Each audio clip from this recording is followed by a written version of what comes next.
Agora, Maria Lúcia Fatorelli, coordenadora nacional da Auditoria da Dívida Pública. Muito grata. Muito grata, senador Paulo Paim. Cumprimento aqui em nome da Maria da Graça, mulher como eu aqui na mesa. Cumprimento todos os integrantes da mesa, da primeira e da segunda, viu? Já estão todos cumprimentados. E todo o plenário. Eu preparei uma apresentação, talvez não dê tempo de percorrer todas as telas, mas o material fica disponível para todas as pessoas, inclusive para ajudar a divulgar depois, porque tem muitos links aí. Eu fiz questão de deixar os links para possibilitar o aprofundamento do estudo. Para nós, da Auditoria Cidadã, que há 16 anos nos dedicamos ao estudo da dívida pública, em âmbito federal, estadual, municipal e até de outros países, está muito claro o objetivo da PEC. A PEC visa privilegiar o setor financeiro. Para isso, para privilegiar o setor financeiro, ela pretende inserir no texto constitucional um teto para as despesas primárias. Então, amarra as despesas primárias, vai gerar uma sobra de recursos que será totalmente destinado às despesas financeiras, que não fazem parte das despesas primárias. O professor Felipe Rezende apresentou um estudo. Se essa PEC entrar em vigor, o Brasil, o objetivo dela é reduzir as despesas primárias para 14% do PIB. O professor Felipe pesquisou 191 países. Em apenas 11 deles, os gastos do Estado são inferiores a 16%. Não chega nem a 14%, hein? Inferior a 16%. Que países são esses? Bangladesh, República Centro-Africana, Congo, Guatemala, Irã, Macau, Madagascar, Nigéria, Singapura, Sudão e Turquemenistão. Sem nenhum demérito para nenhuma dessas nações, o Brasil, o potencial do Brasil tem alguma coisa a ver com elas? Não. Olha a vergonha! A que querem reduzir o Brasil? Uma nação pagadora de juros. Isso está provado na exposição de motivos assinada pelo banqueiro Meirelles, que está à frente do Ministério da Fazenda. Torna-se, portanto, necessário estabilizar o crescimento da despesa primária como instrumento para conter a expansão da dívida. Está claríssimo, não está? Conter a expansão da despesa primária, quer dizer, segurar a despesa primária para conter a expansão da despesa financeira. Conter como? Pagando, destinando cada vez mais recursos para a dívida. Tá? Então, as despesas primárias vão ser congeladas durante 20 anos e, enquanto isso, a liberdade total, sem limite, sem controle, sem teto, para as despesas financeiras com a chamada dívida pública que nunca foi auditada e que sobre a qual recaem diversos indícios comprovados em comissões desse Congresso Nacional de ilegalidades, ilegitimidades e até fraudes, passando por suspeita de renúncia à prescrição de dívida, passando por assunção de dívidas privadas e mais uma série de ilegalidades. Então, tudo à vontade para a dívida e mais um esquema fraudulento que essa PEC esconde. Recursos fora do teto para as tais empresas estatais não dependentes que estão surgindo agora. Uma infâmia. Há 20 anos estamos privatizando nossas empresas estatais e lucrativas. E, recentemente, passaram a surgir um novo tipo de empresa estatal, muito peculiar, ligada a estados e municípios, e agora em âmbito federal, o Meirelles quer fazer também, que emitem debêntures escondidas na fachada de cessão de dívida ativa que não sai do lugar, é só uma fachada, é só para colocar um parâmetro para garantia que o Estado dá para esse tipo de empresa. Então, gente, o resumo da PEC é isso. É privilegiar o sistema financeiro. Para isso, ela congela as despesas primárias, que deixa de fora a despesa com juros e ainda por cima com essas empresas estatais não dependentes. A CNBB soltou uma nota impressionante, ali está o link. a CNBB diz: a PEC é injusta e seletiva, elege para pagar a conta do descontrole dos gastos os trabalhadores e os pobres, ou seja, os que mais precisam do Estado para que seus direitos constitucionais sejam garantidos. A PEC afronta a Constituição e coloca um limite, incapacitando o Estado de satisfazer as necessidades humanas. Tá? O COFECON, Conselho Federal de Economia, que representa 230 mil economistas, também se manifestou publicamente contra a PEC. Diz que não há como atender às crescentes demandas sociais sem mexer em nosso modelo tributário. A PEC não toca nisso, não é? E omite, a PEC coloca um falso diagnóstico de gastança. Mas a gastança não está nas despesas que a PEC congela. A gastança está justamente nas despesas que a PEC deixa fora do congelamento. O COFECON diz, omitindo as efetivas razões, que são os gastos com juros da dívida pública, responsáveis por 80% do déficit nominal. Quem diz isso é o COFECON. Tá?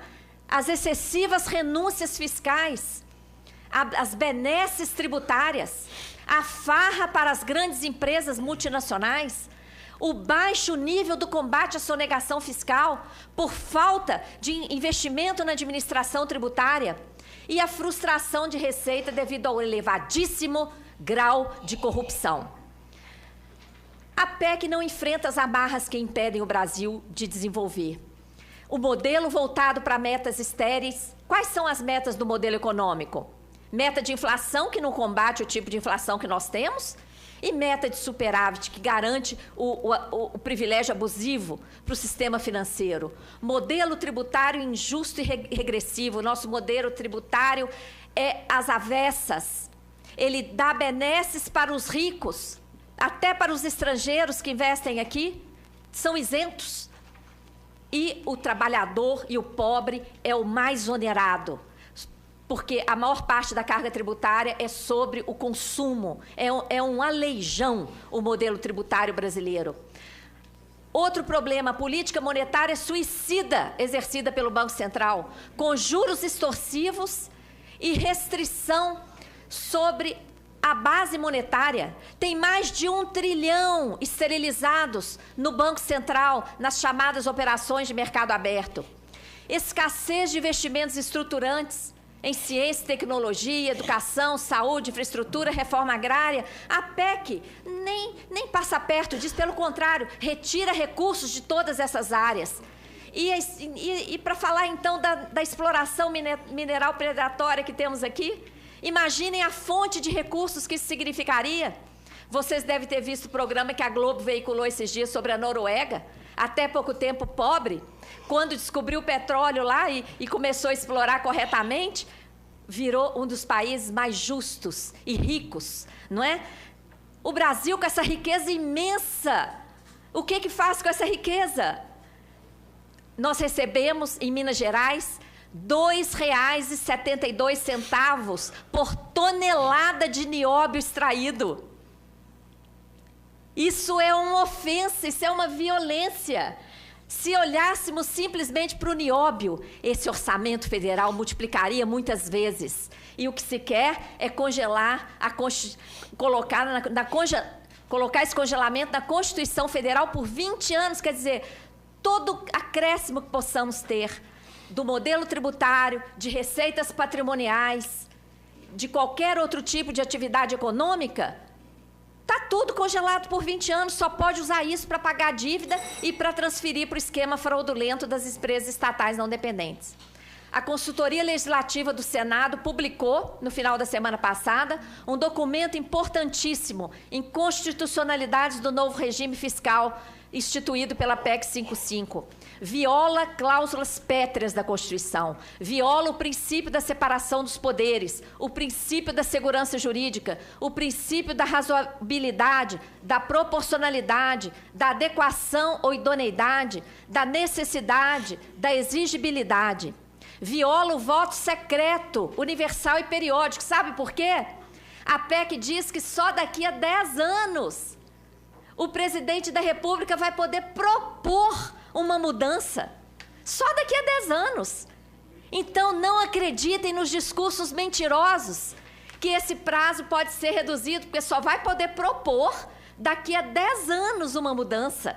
E a partir daí, cada presidente só pode mudar o índice uma única vez. Então, o nosso voto para presidente da República foi roubado por essa PEC. Porque não adianta eleger quem quer que seja. Está tudo congelado na Constituição e toda a política econômica ditada por essa excrescência que é essa PEC 55.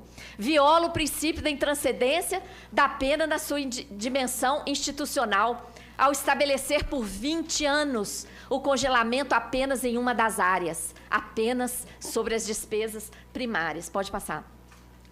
A PEC é inconstitucional, não vai dar tempo de eu ler, aí pode passar. A Auditoria Cidadã da Dívida apresentou denúncia, entregou em todos os gabinetes do Senado Federal, entregou em várias comissões, protocolou junto à presidência do Senado Federal. A PEC 55 burla o artigo 67, inciso 3 da Constituição Federal, conhecido como regra de ouro da Constituição. Inviabiliza o cumprimento dos objetivos fundamentais da República previstos no artigo 3º. Você se lembra o que está lá? É o objetivo fundamental da República, o direito ao desenvolvimento. Que desenvolvimento vamos ter diante dessa marra, diante dessa corrente que pretende nos atar por 20 anos? Está lá no objetivo fundamental da República, a erradicação da miséria, o combate à pobreza. Uma vergonha para o país mais rico do mundo. O Brasil é o mais rico do mundo em matérias-primas. Ainda tem uma pobreza e uma miséria vergonhosa. E essa PEC vai impedir esse objetivo fundamental da República. Inviabiliza o cumprimento dos direitos sociais previstos no artigo 6º. O que está lá? Todo brasileiro, toda brasileira tem direito à saúde, educação, previdência, assistência, moradia, alimentação, transporte. Tudo isso está inviabilizado. Tudo isso está congelado, amarrado por 20 anos. Inviabiliza o cumprimento dos artigos 208, 212 e 96, que tratam da saúde e educação como dever do Estado.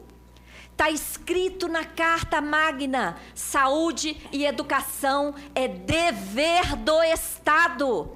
E para isso a Constituição estabeleceu um piso mínimo. O que quis o Constituinte dizer com isso? O que se vai gastar com saúde e educação é daqui para cima. O que estava na Constituição era um piso mínimo. O que a PEC faz? Transforma esse piso em teto. E agora diz, é daqui para baixo. Modifica um princípio constitucional que considerava saúde e educação como dever do Estado até o advento dessa PEC absurda. E, além de tudo isso, essa PEC ainda favorece esquema fraudulento que favorece empresas estatais não dependentes. Isso é uma fraude. Nós já analisamos vários casos, como o da PBH Ativos em Belo Horizonte, como o da CPSEC em São Paulo, como o da Investpoa em Porto Alegre, e vários outros que estão surgindo por aí, como uma praga no nosso país. Uma fraude escondida por trás do anúncio de venda de dívida ativa que não sai do lugar. É mentira.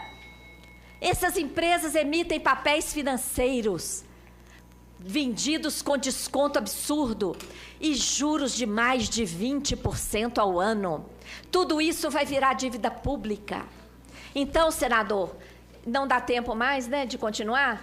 Eu deixo aqui a proposta. A nossa proposta é a sustação, pode ir lá na penúltima tela. A nossa proposta é a sustação do andamento dessa PEC. É a sustação do andamento dessa PEC com base... eu tenho tempo ainda, senador? Já passou 10 minutos. Já acabou. Então tá. Então, mas vai lá, para concluir sustação, mais 1 minuto e meio. Tá. Quem ganha com isso são os bancos, tá? Pode passando. Quem paga são os pobres. Nós temos hoje 166 milhões de pessoas em idade de trabalhar, apenas 90 milhões ocupadas, 12 milhões desempregadas e 64 milhões fora do mercado de trabalho. Tá? Pode passar. Esse quadro de manhã não deu tempo da Graziele mostrar, eu vou mostrar rapidamente. O INESC fez um comparativo entre o projeto de lei orçamentária de 2017 e o projeto de lei orçamentária de 2016 corrigido pelo IPCA, que é o que a PEC faz. Todas aquelas, ali naquela coluna ali, todas aquelas áreas rosadas ali, ó, estão tendo perdas, tá? No primeiro ano. E no seguinte, todas, sem exceção, amargarão perdas. E ao longo dos anos, volta só... Vai adiante. Volta uma.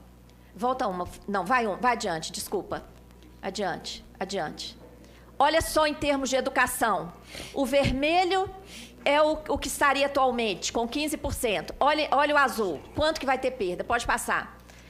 Esse gráfico é um gráfico que mostra toda aquela queda ali, é o resultado em 20 anos do congelamento. Tá? É uma simulação das despesas sob o novo regime fiscal. Está ali o link da pesquisa completa. Tudo que vai sobrar ali, decorrente daquela queda, vocês sabem para onde vai? Vai para juros da dívida e para alimentar esse esquema financeiro fraudulento das debêntures. Vocês estão vendo ali o congelamento? Vai ali. Pronto. Agora, não dá tempo mais. Vai só esse quadro feito pelo próprio Bradesco mostra isso, mostra a queda das despesas primárias ao longo dos 20 anos, feito pelo Bradesco, insuspeito. Tá? Bom, vamos lá no final. A nossa proposta, pode ir para a penúltima tela, é uma suspensão do andamento dessa PEC para que haja debate, para que nós possamos mostrar o que está realmente por trás dessa PEC. Quem que está ganhando, quem que está perdendo, quais os riscos que a sociedade brasileira está correndo com essa PEC. E tem amparo legal no regimento do Senado Federal para isso. É o artigo 279, incisos 1, 2 e 5 do regimento do Senado Federal. É possível suspender o andamento, sim, para que seja formada uma comissão de peritos para realizar diligências, apurar os reais efeitos dessa PEC em relação a todos os temas, averiguar os aspectos de ilegalidade mencionados tanto na denúncia que apresentamos, como na própria consultoria do Senado Federal, e avançar nas alternativas com foco nas amarras que impedem esse país de crescer. Essa PEC não serve para o Brasil. Essa PEC só serve para atender o interesse do setor financeiro. Muito grata. Muito bem. Maria Lúcia Fatorelli, coordenadora nacional da Auditoria Cidadã da Dívida Pública.